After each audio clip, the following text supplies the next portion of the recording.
show, we've been talking on several shows now about the way the media tries to stitch up left-wing commentators, and one such incident happened this week. I'm just going to bring on Steve Hedley, who's on the call. How are you doing, Steve? I'm good, and thanks for the invite, Crispin. Oh no, it's great. What happened was I saw a clip of you on social media, and I thought it was remarkable how you responded to what was an obvious stitch-up, where it was quite clear that you were invited onto a discussion about the rail dispute, and it was turned on you in a different way. And I don't know how many people would be able to respond in the way you did, but I'll just show people the clip so people can see what you did, how you handled the situation.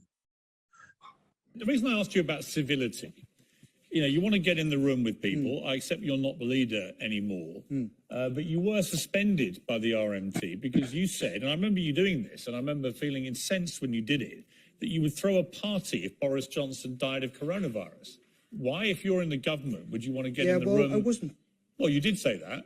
Why would you want to get in the room if you're the government with people I wasn't involved in any phone hacking, Piers, and I wasn't a serial adulterer, Piers. And so if you're going to play the moral guardian, I think you want to... I'm not playing any moral guardian, Mr. Hedley. I'm asking you... Take the log out of your own eye. Take the log out of your own eye. I'm simply asking you... Before you look at the splinter in mine.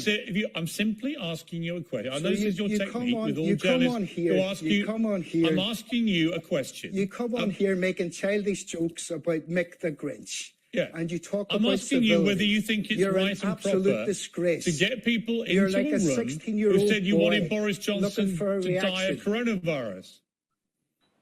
Well, I'm not in the room. I'm gone. I'm not there. Mick Lynch hasn't said that. But you were suspended, and that shows an attitude of mind, doesn't it? It shows an attitude of mind. Well, back to your serial adultery, Piers, which has been well documented. Back to the allegations of phone tapping. Who are you to play the moral guardian?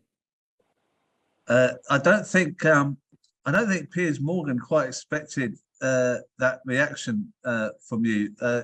How difficult was it for you to respond to what his line of attack? No, I don't care. Look, I'm not representing the RMT anymore, and we're in the middle of a class war, and he's parroting the ideas of the ruling class and trying to attack the messenger and not the message. I was invited on there to talk about the railway strikes, and it comes up with this halfway through. So if somebody's attacking you viciously, my idea is you attack them viciously back. If somebody sticks to the issues, I'll stick to the issues. If somebody goes for a personal attack, I will respond with a personal attack. All this idea about a moral high ground, we've seen where that led us. Where Jeremy sat and let people get expelled, left, right, and centre from the party, taking the moral high ground, and the moral high ground was taken. The rug was pulled from under his feet.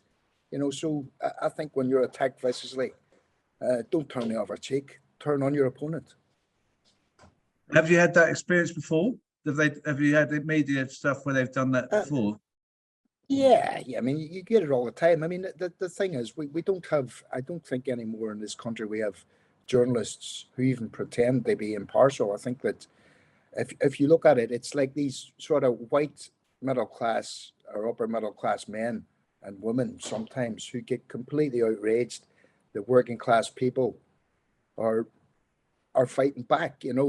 We've been attacked for 10 years. We've been attacked since austerity, which was a crisis of the capitalist system, and they're trying to make it impossible for us to actually defend the reason why people are fighting back.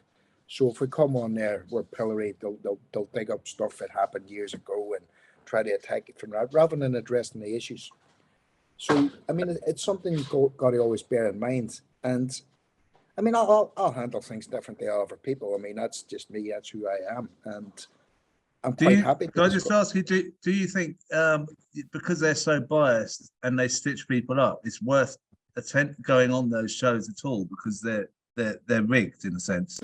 Well, that's a debate, isn't it? That's a debate to be had. But the reality is, you've got millions of working class people who do actually go on those shows. And the other morning, I was asked to go on GB News, and people say, "Oh, why are you going on GB News?" Well, part of the reason I went on, I said, "Well, you'll have to give 100 quid to the RCN for the nurses' strike, or else I'm not going to come." So I'll use that against them when the next time they come on. I'll say, "Well, you're funding the nurses' strike."